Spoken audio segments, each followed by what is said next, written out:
Hello, I'm Dr. Laura. Welcome to my podcast where work meets life. Do you find that when people ask how you're doing, one of your first answers tends to be, I'm so busy? That is so common. So many of us are feeling this sense of overload. We're operating with constant to-dos, and the advent of so many technologies and social media has led us to feel even more overloaded. We're pulled in so many directions and continually face the challenge of how do we manage it all and how do we spot the priorities amidst this overload that so many of us are facing. And I know I feel this way personally.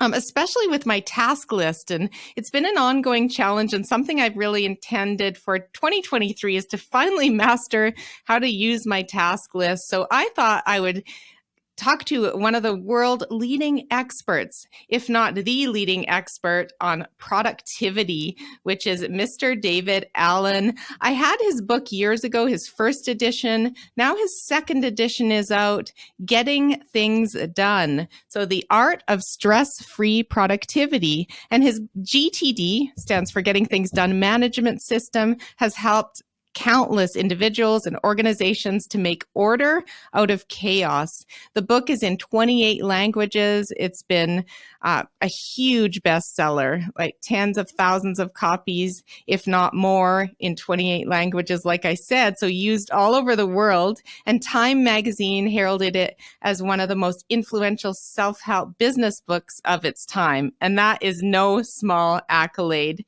So David Allen, welcome to the show. Laura, thank you for the invitation. Delighted to be here.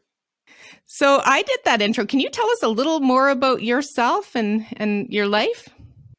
I grew up not knowing what I wanted to do. I had so many options about things I could do, and went to a very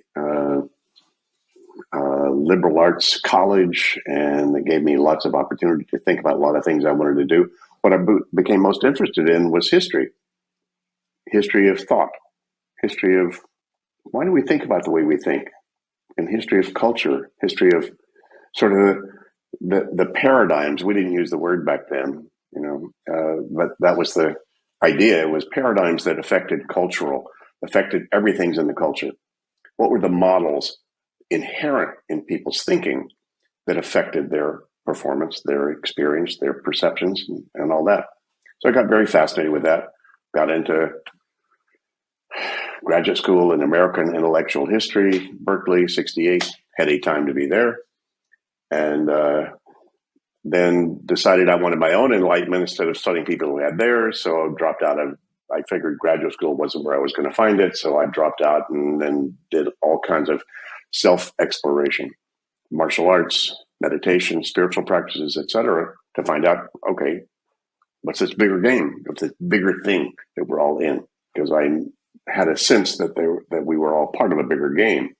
And so I wanted to find out what that game was, because if you figured out the game, then you could do better, right? If you know the game you're playing, then you can play better. But I just discovered there was a bigger game than just what we saw materially and physically. So I went into that exploration path. But again, didn't know what I wanted to do. They're not paying people to do that, but you had to, I had to pay the rent, so I had to, manage my material world. So I wound up, I had friends who knew what they wanted to do materially, and they were friends starting businesses, people doing whatever. So I just said, okay, well, let me see if I can get a job with them, helping them do what they do. And turned out I was a good number two guy. So I helped. That's where a lot of my jobs came from. I helped folks start a business. I still helped a guy manage a landscape company. Yada, yada. If you can read my Wikipedia, you'll see all that. So but I'd just walk in and go, well, how much easier can we do this? Because I'm Mr. Lazy. Laura, come on, I'm the laziest guy you ever met. I'm like, why spend any more time doing anything you need to do if you can do it in shorter time so you can get on to the more cool stuff that you want to do? So I'd go in and look at what they were doing and say, okay, well, let's fix this. Let's fix that. Let's see if we can hand out that. Now they call that process improvement. Yeah. Back then I was just called, how can we leave earlier? So I do that and then help them and get it set up. And then I get bored and then go get another gig. Then I discovered they pay people to do that. They call them something. Consultant. Oh my God. I are one. I mean, I couldn't spell it now. So 1982, hung out my shingles with Allen Associates. I thought, well, maybe I could just sell myself on a project by project basis to help people sort of coordinate, organize, manage the stuff of their business better. And I wound up making that work. But also because by that time, I was so enamored with clear space in my head, given martial arts, given spiritual and meditative practices or whatever. I said, but my world is now busier and more complex. It's kind of screwing up clear space. How can I keep the clear space while I'm doing all of that? And so I became hungry for myself personally for these techniques that help me stay clear. And I discovered one by one by one by one. This was not one morning epiphany. This was like a decade of epiphanettes. Essentially, oh, that works. That works. But then everything I discovered, I would turn around and help my clients use those to help them focus more on the meaningful stuff, be more in control, be more, comfortable about what they were doing. And it turned out every one of those techniques I had worked for every one of my clients exactly the same way, produced the same results. Then I had a big guy in the big corporate training world show up and say, gee, David, we need that in our whole corporation. Can you design some sort of a training program around what you've come up with? And so we can maybe reach a lot of people with at least your model of what you've done as opposed to one-on-one that you're doing right now. And so I did, and very successful program for 1,000 managers and executives as a pilot program in Lockheed in 1983-84. And so I suddenly found myself thrust into the corporate training world with what I'd uncovered. Now, Laura, I've never had any formal traditional education in time management, psychology, or business. It's all street smarts. So then somebody said, David, you ought to write the book. I said, oh, I got to write a book. What do I do? Okay. So then I took 4 years to then craft the manual of everything I'd learned in the 25 years prior to that. And that became the first edition of Getting Things Done. In 2001, right? The first edition came out. And the second one, 2015 or so? Yep.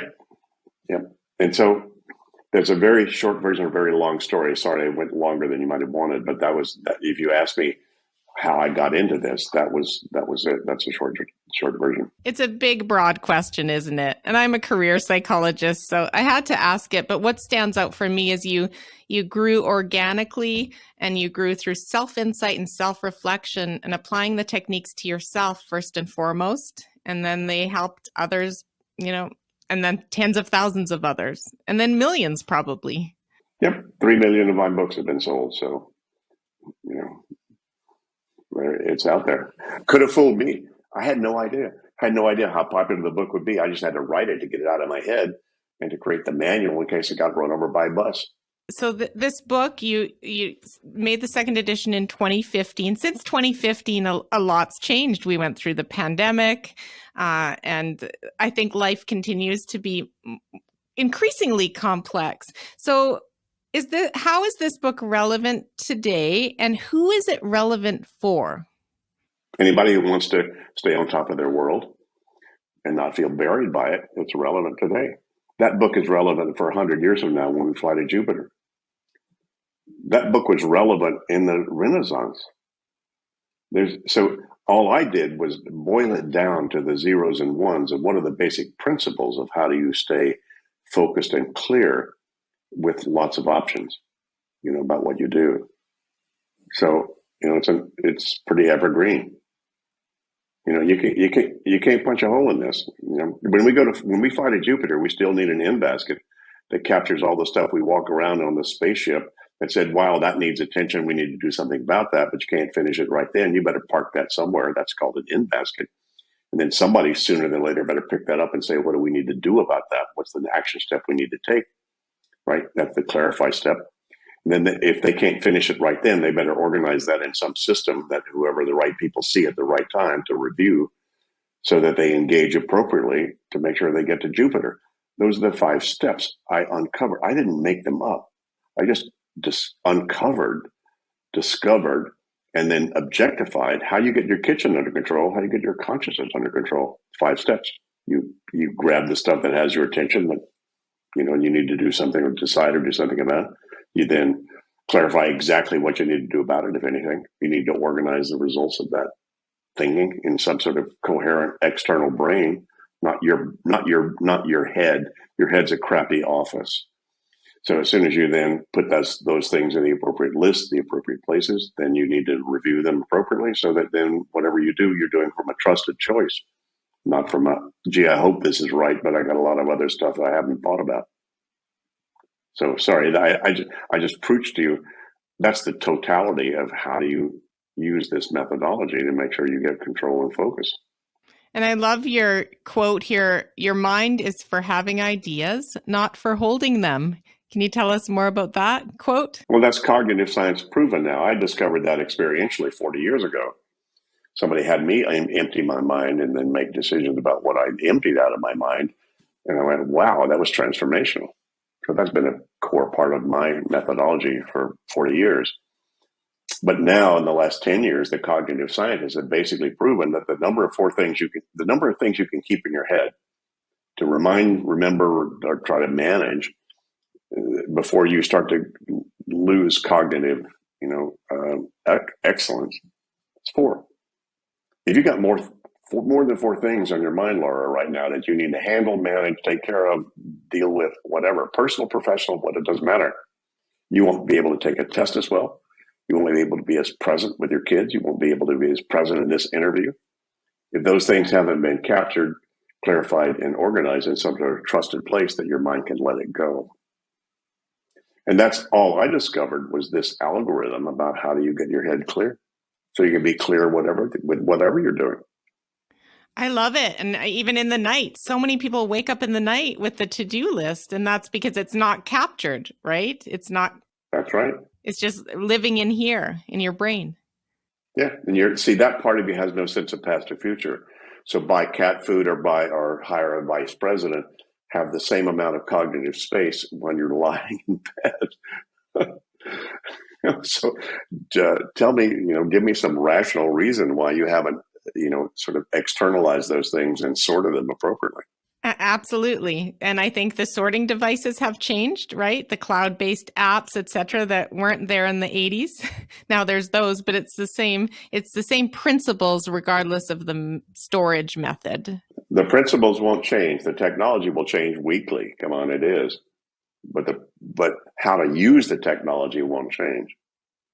You need to decide whether you're going to use Slack or Asana or Microsoft Teams or whatever to manage, and what's coming across those new channels. That's one of the biggest issues right now is the channels that are increasing. They're giving you that much more stuff that you need to then look at, think about, decide what to do with that. Where does that go in the inventory of all my stuff I need to do? So what's changed is the speed of change and the number of channels and the volume and speed. So those things have all increased. That's why I wrote the second edition, even back in 2015, was because, when I wrote the first edition, it was in 2000, our audience was primarily the fast track professionals that were starting to get with the tsunami of email and corporate change and flattened organizations and so forth. And so they were having a much more of a challenge of how did they manage themselves, because they couldn't just show up in the office and be told what to do and make that clear. And they had to keep thinking about that. This is knowledge work. We have to think about what you need to do. And so all that did, the change in the book was not the change in methodology. The change was the audience. Whereas in 2001, the top 10% in your organizations were probably the people who were most hungry for this. By 2015, it was 90% of your organization needed this. Now, with remote working and hybrid work and whatever, all that, you got to trust. You got a lot of people out there that better heck handle themselves really well, because you can't handhold them. You can't walk around and see if they're actually working at their desk. You've got to trust these people have some self-management capability to bring to the table that you can trust. Mm-hmm. And not all of us are naturally structured. This is not always natural, but it's a habit and a set of practices and habits that you can learn, that anyone can learn. Exactly. Oh, they're easy. Everybody's already doing versions of it. If you leave something in front of your door to not forget it in the morning when you walk out the door, you're already doing this. If you keep a calendar, you're already saying, my mind can't do this well. I'd rather have some sort of a system that tells me where I need to be when. So people are already doing versions of what this process is, which is externalizing and clarifying what your commitments are and then parking reminders in the appropriate places so you see them at the right time. And I feel this can, I mean, people with ADHD, it's increasingly common. Would you agree over the last decade? Well, most adults in the knowledge work world have ADHD, some version of that. I'm so distracted, I suddenly want to go off here. I don't want to deal with this. Let me play a computer game.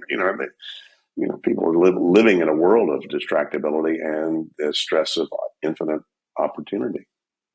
So, yeah. Now, ADD and ADHD, those can be potentially clinical issues that you have to deal with that way. So I'm not an expert in that world, although there are a lot of people that are experts in that world that say everybody ought to read David's book because this will take a lot of the pressure off of those people that keep being distracted by things. Because I even know a lot of high tech people, Laura, that have gone back to paper based because they're ADHD kind of people. And more than one click on your iPhone or your computer, they won't do. They don't have the patience. They don't have the tolerance. But a paper based in their face, oh, write it down. That's quick. See it. That's quick. It's actually easier for them to deal with a paper based system for some of them. Now, I'm not voting for either one. I've used both.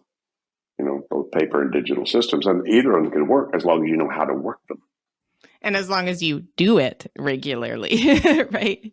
Like utilize it regularly. Sure. It's a habit, right? A habit. Well, there are habits that you have to build about all of this. The habit of writing anything down that you make any potential commitment about or have any potential interest in and getting it out of your head the minute you have that idea is a huge habit for most adults to change. Huge. You walk down the hall and say, hey, Laura, will you handle that? Oh, sure. And you don't write that down right then, you're screwed. Yeah. And I notice my short-term memory isn't what it used to be. 3 kids later, 22 years of as a psychologist, etc. Yeah. Just a lot in this head and my memory doesn't save as much. Well, no, your memory has you have a lot more, you have a lot bigger database that you have to filter it through. So give yourself a break.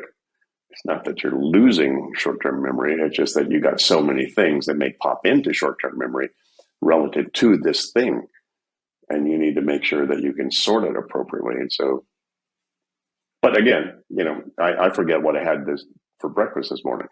So, but at 77, that I think that tends to happen in terms of just, those short-term things. Absolutely. So what's the biggest surprise from writing this book? Surprise or learning, 20 some odd years later? I guess, I don't know, a couple. One is how absolutely transformational it's been for how many people on the planet. And the feedback we get is just phenomenal. I just wanted to write it to get it out of my head. I didn't know whether anybody would pick it up or not or use it. But the first weekend when I got published by Penguin, years ago in 2001, and I got an email the next weekend from some lady who'd bought it at Barnes and Noble. She said, David, I read your book. I implemented it, changed my life. I went, oh my God, you mean I can actually get what's kind of in my head and in my experience out in some sort of a virtual format. And it actually has value that people can pull out of that. That changed my life, really. Because I thought once I wrote the book, I've done it. I figured I basically cataloged everything I'd learned in my 25 years. But then, wow, I guess a whole lot of other people might want to learn and how to figure out how to do this. So, since then, our job has been trying to, how do we scale this as an educational model? Because it does nothing but improve people's lives. So how could we help but improve people's lives as best we can? So that's a lot of what my work has been is since then is doing that. So a lot of the big surprise was how many people at how sophisticated a level have picked up on this and done phenomenal things with their own lives, and B, how hard it is to implement. How hard it is to implement. Yeah. Tell me more. Well, it's going to take you about 3 minutes to great value. Hey, Laura, take the 5 things most on your mind right now when you and I stop talking. Should we adopt or not? Should we get divorced or not? Should we hire a vice president or not? What about the book I want to write? Do we need cat food? Whatever. Right. Capture all that in as many things as you can in the next 2 or 3 minutes, and then take each one of them and go, what's the next action I would need to take to resolve this or clarify this, if anything? And then make those decisions and write those down. You're going to feel incredible value. You'll feel a lot more relaxed, focused, in control of your life. So it's not rocket science unless you're building a rocket. But these are simple things to do, but you can do that right away. So you don't need to wait a long time to get value out of these principles and these techniques, but to make those habitual so that you're in the grocery store, you think, oh, God, that's something I might want to put in my book. That you pull out something like I have had for 40 years and you write that down so that your brain is not sitting, Laura, what are you going to do about that? What are you going to do about that? Oh, by the way. And even though it left your conscious mind because you were focused on other things, it's still spinning in there. That little monkey is still scrambling around in there, 3:00 in the morning. Oh my God, I had an idea. What was it? I forgot. Yeah, and that's what keeps us up at night is the spinning ideas, to-dos, tasks that aren't captured, right? And when you're in the middle of the night, you're not in a good place to think of the next action or like logically what I'm going to do. You're spinning, right? Right. So in terms of this, what mistakes or lost opportunities is poor work-life management costing people?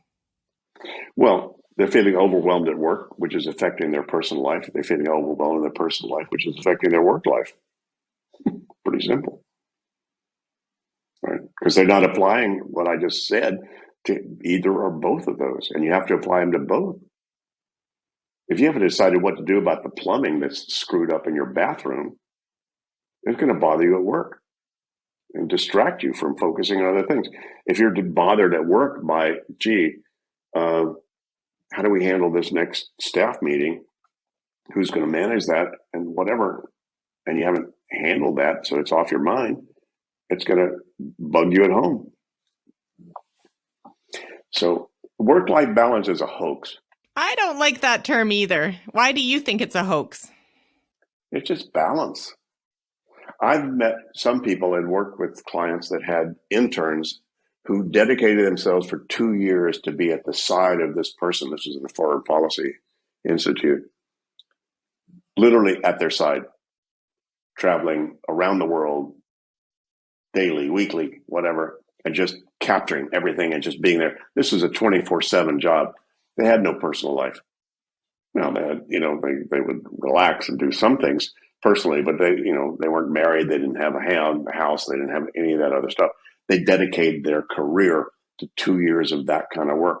Why? Because at the end of those 2 years, they could write their ticket about what they could do. But it was worth their investment. So what was balance for them? Something that somebody else would say, well, gee, that's not balance because they didn't have a family. No. It was balanced because they were actually engaged the way they wanted to be engaged in order to go where they wanted to go. So work-life, how would you tell them about work-life balance? It's too prescriptive. Yeah. Yeah. Well, they're getting enough sleep so they can deal with their boss, the next day, or, don't drink too much so that you're conscious in the meeting, tomorrow. So, yeah. So you're obviously,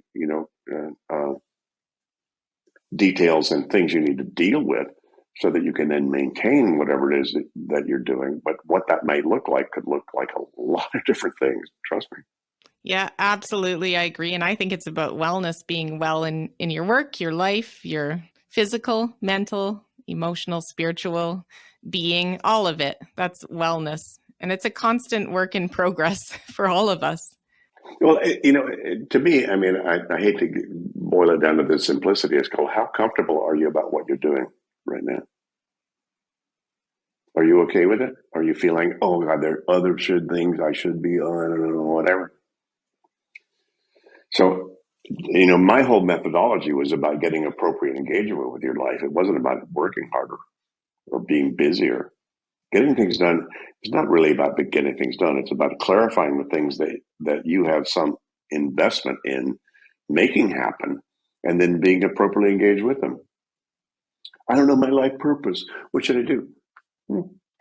How would you figure that out? I don't know. Well, who could help you know? Great. What do you need to do? Are you appropriately engaged with figuring out what your life purpose is? You want to give yourself 5 years to figure it out? Great. Why not? Okay, then just put in your calendar 5 years from now. Put figured out life purpose yet, dude? Question mark. And you go, I'm fine. Let me just hang for 5 years and see what shows up. That's appropriate engagement. So it's not about some template or some rule about how many things you need to do when or where. You just need to go, well, what's got my attention? What I need to do to get that off my mind so I'm clear and present with life presently. Awesome. Well, I've really appreciated this discussion on getting things done to alleviate stress and overwhelm and what the GTD methodology is all about. I mean, you've taught us a lot of nuggets today, and I think you've generated some interest definitely in this tried and true book and methodology. And we've gotten to know you more, David. And I find that just fascinating, your life story and how you've evolved as a human being, as an influencer, as a helper and difference maker to so many people on earth. So thank you for that. My pleasure. Thanks for asking. Yeah. And in 2 weeks from now, we're going to dive further into making space in our lives for what matters. So we're going to talk further about purpose and finding space for your inner voice and your inside time, and talk more to David about this very interesting arena that we all are dealing with. So I look forward to that next conversation with you, David. Me too. Thank you for tuning into this episode of Where Work Meets Life. If you enjoyed this content, please rate and review the podcast, as that helps me get it out to more people. Visit my website at drlaura.live and sign up for my monthly e-newsletter full of tips and resources. Please engage with us on social media and check out the podcast summary for links to my psychology practices, Canada Career Counseling, Calgary Career Counseling, and Synthesis Psychology. Stay well.